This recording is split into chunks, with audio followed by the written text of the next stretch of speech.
الله أكبر. إيران بتقصف القواعد الأمريكية في الشرق الأوسط.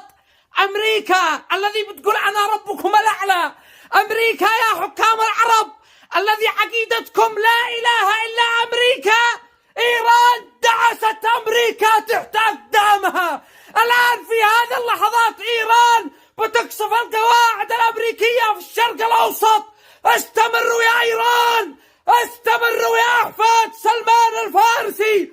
الله أكبر ولله الحمد. الدول العربية لا تزعلوا عندما إيران تقصف القواعد الأمريكية في دولكم، لا تقولوا إيران انتهكت سيادة دولتنا، لا، إذا إيران انتهكت سيادة دولتكم بقصف القواعد الأمريكية، أمريكا نكحت سيادتكم نكح.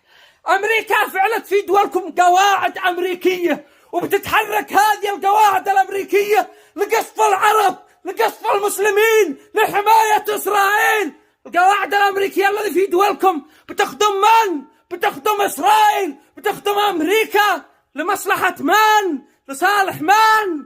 لا تقولش إيران بتقصف إلى دولنا القواعد الأمريكية، إيران انتهكت سيادتنا. أمريكا خطر عليكم، على من فعلت في دولكم قواعد عسكرية. أمريكا خطر عليكم، أمريكا محتلة لكم بقواعدها العسكرية. أمريكا وإسرائيل خطر على الإسلام والمسلمين والإنسانية. فرصة لا تعوض، كلنا يد واحدة مع إيران للطرد القواعد الأمريكية من الشرق الأوسط. كلنا يد واحدة مع إيران. استمروا يا إيران.